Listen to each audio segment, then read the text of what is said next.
За бүгдэнд нь энэ мөчийн мэнд хүргэе. Өнөөдөр сайхан өдрийн мэнд хүргэе. Би та нартай айдсын тухай дэлгэрүүлж ярьж өгөхийг сонголоо өнөөдөр. За айдас гэж юу вэ? Айдас бол харанхуйн эрчим юм. За тэгвэл харанхуй гэж юу хэлж байна? Харанхуй гэхээр мунхаг. Та харанхуй бол өнгөөр бол хар өнгө штэ. Тас хар өнгө, харанхуй, шүн, харанхуй тий. Тэгэхээр тэр харанхуйн оюун санааных нь илэрлэл нь юу юм гэхээр мунхаг болоо явчихж байгаа байхгүй юу?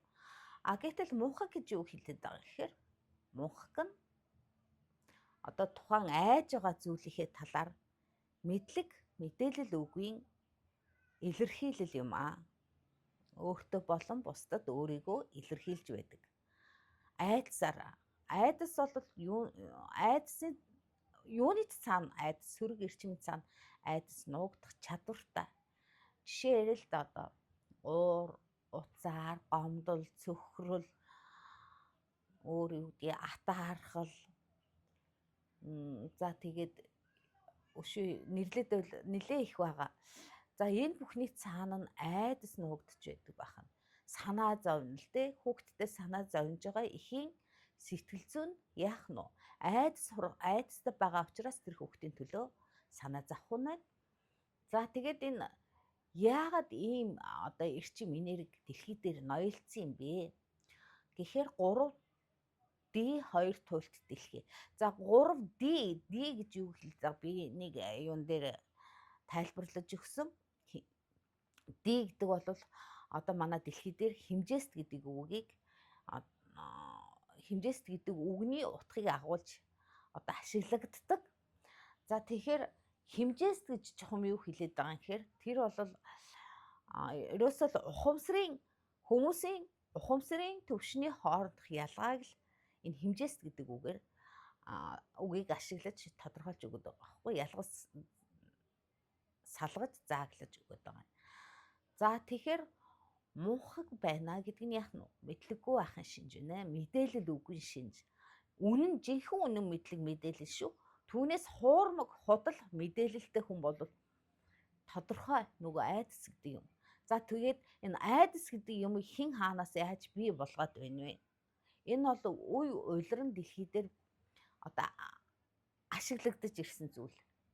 Дэлхий дээр ашиглагдсан. Яагаад дэлхий дээр ашиглагдсан гэхээр дэлхий өөрөө нөгөө сүнснүүдийн сургууль байхгүй юу? Юм ухамсараа хаалгаад ухамсарынхаа ой санамжийг хаалгаад оюуны ой санамжтай оюун санааны тоглолтод орох гэж тэрүүгээрээ хөгжиж тэлэх гэж ирдгээ бид нар сүнснүүд. За тийм учраас бид бол ер нь махан бит гэхээсээ илүүтэй сүнс юм аа.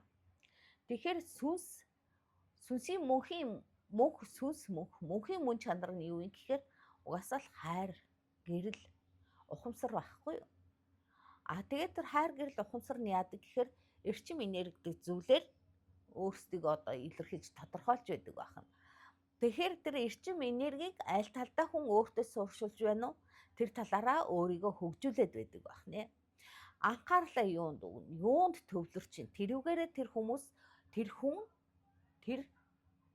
өөрийгөө яах нь тэр эрчим өөртөө байх эрчмийг өдөөж тижээж өгөх нь шүү дээ. Тэгэхээр хүний хамгийн байж болох хамгийн 3D ертөнцид хүний байж болох хамгийн дээд түвшин юу вэ гэхээр ухамсар. Тэр ухамсарын дээд түвшинд өөртөө байж болох дээд түвшинд өнөөдөр хүмүүс хүрэх гэж зүтгээд байгаа байхгүй юу? Тэгэхээр ухамсар гэдэг юм нь өөрөө оюун санаагаар дамжиж гарахдаа ёс суртахуун гэдэг зүйлээр дамжиж гардаг байна. Гэтэл ухамсар тэр сүнс бид нартай мэдрэмж гэдэг юмар харьцдаг байна шүү дээ. Тэр мэдрэмжийг таньж барьж мэдэж авах чадвар өнөөдөр сүнслэг хүн болгоод уг нь байдаг. Гэтэл нөгөө байнгын гадагшаа хандлага гэдэг чинь одоо юу гэж гадагшаа хандлага гэж юу хэлээд байгаа гэхээр нөгөө 5 мэдрэхүүгээ байнгын гадагшаа чиглүүлсэн. Ерөөсө харж байгаа юмда, сонсож байгаа юм. Тэ тэднэрт итгэж үнэмшиж тэрийг хүлээн зөвшөөрч тийм байна гэж хүлээн зөвшөөрснөөрөө хүн өөртөө нэвтрүүлдэг. За ингээд өөртөө нэвтрүүлчих юм бол яах нь хайруудаа. Өөртөө нэвтрүүлчих юм бол тэр эрчим энергиэрээ тэр хүн өөрөө амьсгалаад эхэлнэ гэсэн үг. Тэр эрчим энергиэрээ амьсгалаад эхлэхээр яах юм? Тэр туллаа туулж эхэлнэ гэсэн үг байхгүй юу? Тэгэхээр хүн за жишээл одоо нэг жишээ авъя л да. Хамгийн энгийн жишээ авъя. За сүнс гэдэг зүйлээс хүмүүс маш их айдаг. Тэгээд одоо жишээлбэл би энд нэг юунд байна л да. Нэг газар байна л да. Гэтэл энэ газрын тухай хүн ярихдаа эндээс ингээд Монгол хүн надад өгч яасан итэр гэдэг ярьсан. За энийг сонссон хүүхд манай хүүхд яасан гэхээр одоо шүн унтчихт нь бааных нь өрөөний одоо шүршүрийнх нь өрөөнийх нь гэрэл ингээд асаад байгаа байхгүй. Унтраар асаад байсан. За тэгэнгүүт нөгөө хүүхд чинь яаж нөлөөлж байна? За тэр гэрэл асаж унтарч нөлөөллөө нэгт. Хоёрт нөгөө өгсөн мэдээллээс эхний өдрүүдэд бол тоохгүй байсан гэж байгаа. За тэр мэдээллийг авангуудаа одоо тэр мэдээллийг хүн ярьж өгч штэ ингэсэн гэсэн. Тэр мэдээллийг авангуудаа нөгөө хүүхд чинь яасан айж эхэлж байгаа байхгүй юу. Тэгээд намайг дуудаж байгаа өнгөрсөн шин. Би тэр хоёр тустай өрөөнд байгаа л да. Тэгээд дуутахаар ирсэн чинь энэ шүршүрийн гэрэл ингээл унтраачаар л асаад байгаа. Би энэс болоод унтаж чадахгүй байна. Эхний хэд өдөр зүгээрээс нь мэдээл сонсоод тийм болсон. Тэгэхээр одоо юу гэсэн үг вэ? Тэгэхээр мэдээлэл гэдэг мэдээллийн эрчим гэдэг тийм хүчтэйгээр хүнд нөлөөлдөг байна шүү. Би бол учир шалтгааныг нь олох гээд бүх одоо юмнуудыг асааж унтрааж үзсэн. Асааж унтрааж үзэхэд үнэхээр тэр унтраалга одоо энэ ажиллаж байгаа унтраалга асаах урт нь ямар нэг тийм юм байхгүйсэн. За тэгээ өнөөдөр бид нар одоо хүндуудад ингээ янзлуулж байна. Гэх мэтлэнгээр ямар нэгэн юмны тухай одоо мэдлэггүйгээр тэгээ гаднаас авсан мэдээлэлээр хүн айдас гэдэг юмтай зууралтаж утгалтдаг байх нэ. Тэгвэл яах нь хараа бид нэр бүр төрхөөс ихсүүлээд хевлэд байхаас ихсүүлээд их эцгийн харьцаа хевлэд байгаа надтай буюу эсвэл хоорондоо харьцаж байгаа харьцаанаас эхлүүлээд биднэрт мэдээлэл өгч эхлэх юм. Гэхдээ 3D ертөнцийн хүмүүсийн мэдээлэл ямар ах вэ? Тааламжтай сайхан хайр инхрэл байхаас илүүтэй дөнгөж танилцж байгаа хосуудад бол байх боломжтой. Танилцаад утсан хосууд одоо нэлийн олон жил болцоход болцсон тийм хосуудад бол тийм боломж байхгүй болоод эхэлдэг шүү дээ. Ягаад гэвэл нөгөө хүүхдийнхээ төлөө нөгөө нэг ажил, нөгөө нэг хоол, нөгөө нэг одоо юу гэдэг хүсэл зорилгынхаа төлөө ажиллаад амьдраад эхэлдэг учраас хоёр биендээ зориулах хайрынхын тийм эрчим энерги хомсдоод ингээд гатгшаа хандлагууд нь улам ихсээд дөнгөж танилцаад эхлээд нэг хэсэг хугацаанд хоёр биеийн нүргүүгээ харилцаагаа анхаарлаа өгч байсан бол хэсэг хугацааны дараа тэр нь замхраад гатгшаа болж эхэлдэг. Ингэж гатгшаа болж эхэлснийхээ үндсэн дээр яах нь нөгөө хүүхдүүд өгч байгаа мэдээллүүд нь дийлэнх нь тааламжтай бус болоод явцдаг. За ингээд хүүхэд яах нь хевлэд байхаас эхлээд тааламжтай бус мэдээллүүдийг авч эхэлдэг. Жишээлбэл одоо жирэмсэн байх үед ялангуяа одоо эхний 3 сар сүүлийн 3 сар хувьцгийг хоригддог.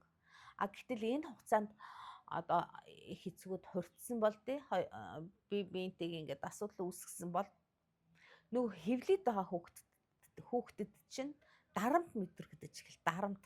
Тэгээд тэр дарамт тэр шахалт тэр хевлэд байх ёстой орчиндөө байж чадаагүйгээс болоод тэр хүүхэд яах нь бүтэлттэй төрөх янз бүрийн асуудалтай төрхийн тийм болж эхлэх нь шүү дээ. За тэгээд төрхийн тийм болж эхлээд гарч ирээд нөгөө энерги нь яах вэ? Тэр тэргүй тэр хүүхэд өөрөө тэрийг арилгаж уусгаж мэдэхгүй учраас том болтлоо явдаг байна. За ингээд том болсон хойно аливаа юмны одоо учир начрыг олох гэж зүтгэх тэр мөчтөө энэ бүхнийгээ сонирхож эхэлдэг байх нэ. За тэгээд ерөөсөө харанхуй юу айдас гэдэг бол ерөн харанхуй эрчим юм гэдгийг л маш сайн ойлгох. Харанхуй эрчим тэгээд айдас бол маш олон илэрхийллүүдийн цаана нуугдах боломжтой байх нь шүү дээ.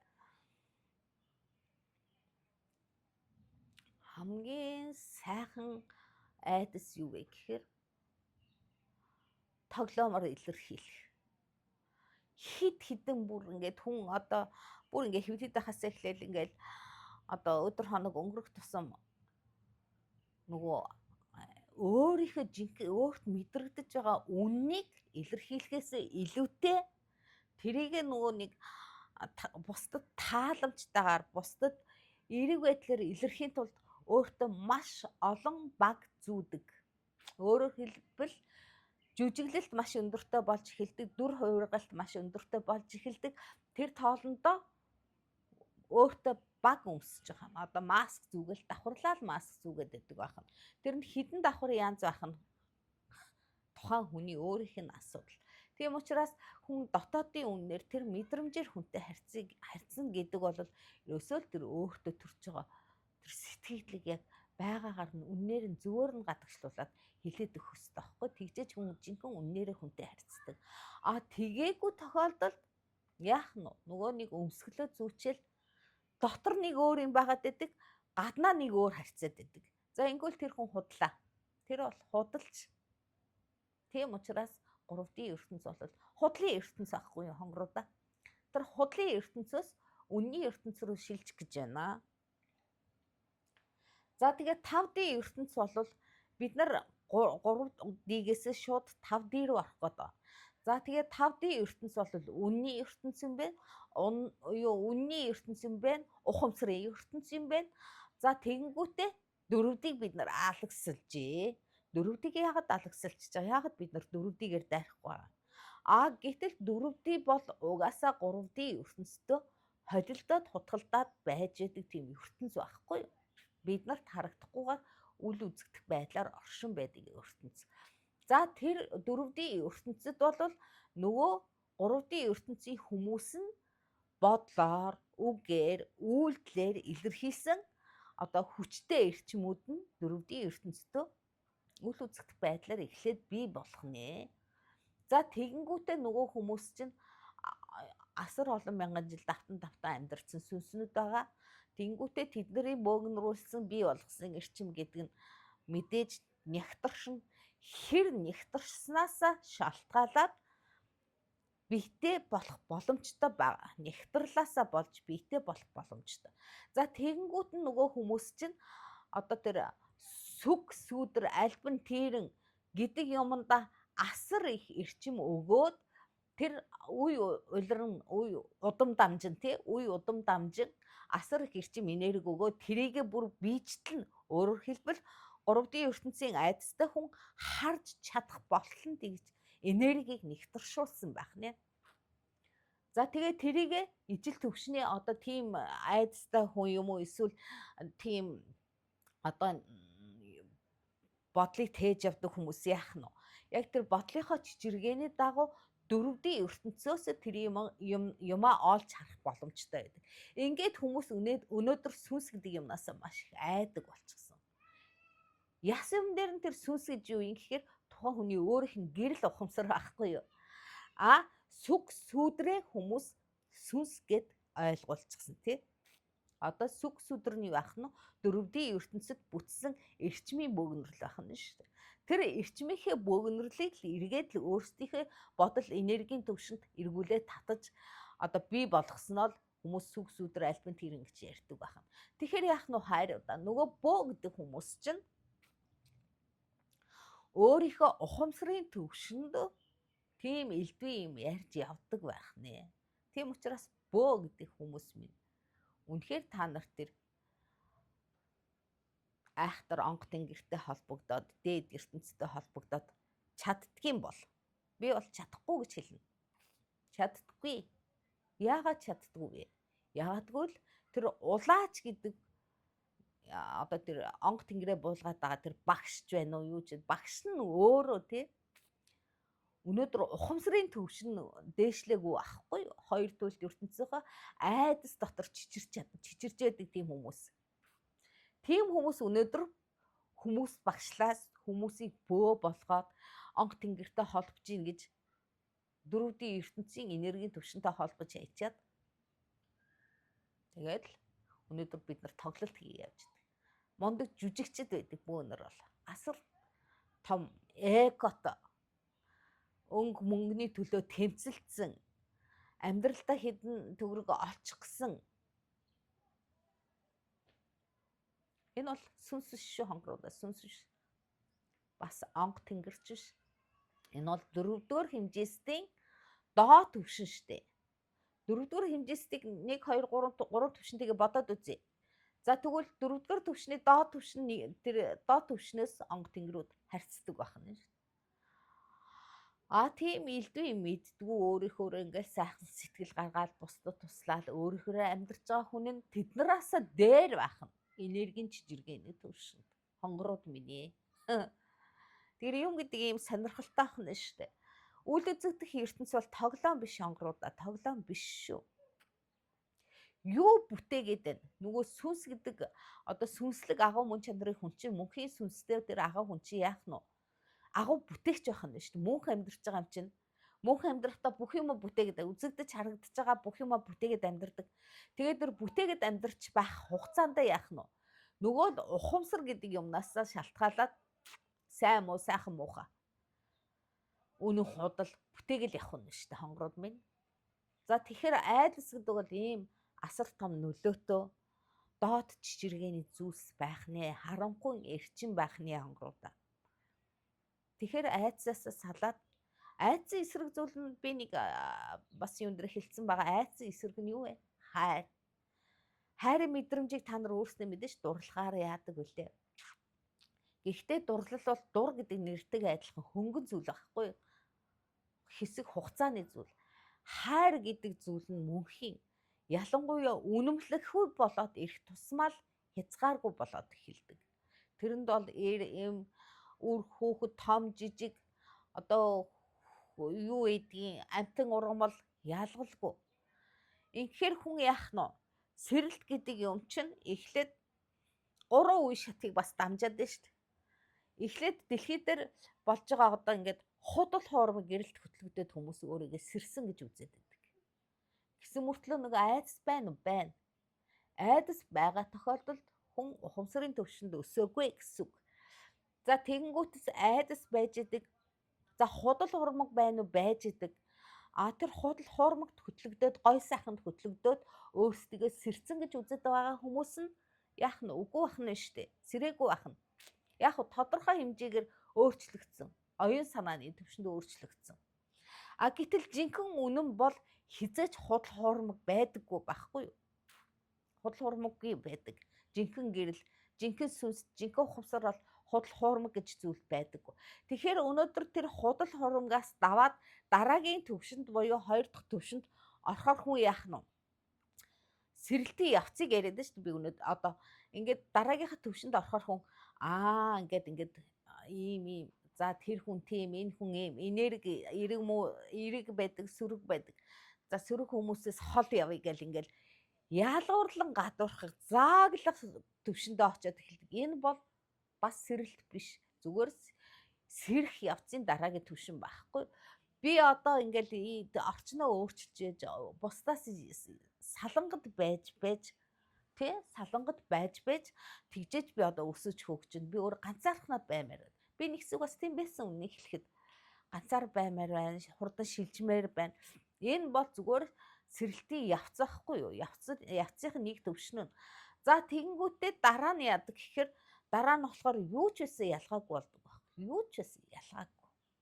Ямар ч ялгаа байхгүй. Тэр төвшин бол дээд төвшин болж шээ. Тэрний дээд төвшин байлгүй яг ухамсарын бүрэн сэрэлт. Энэ нь 5D ертөнцид шилжсэний дараа бий болно. Тийм учраас бүгдээрээ юм худал хоормогоос салъя, айдсаас салъя. Жинхэнэ үннийг мэдээ. Жинхэнэ үннийг мэдхийн тулд яах нь вэ?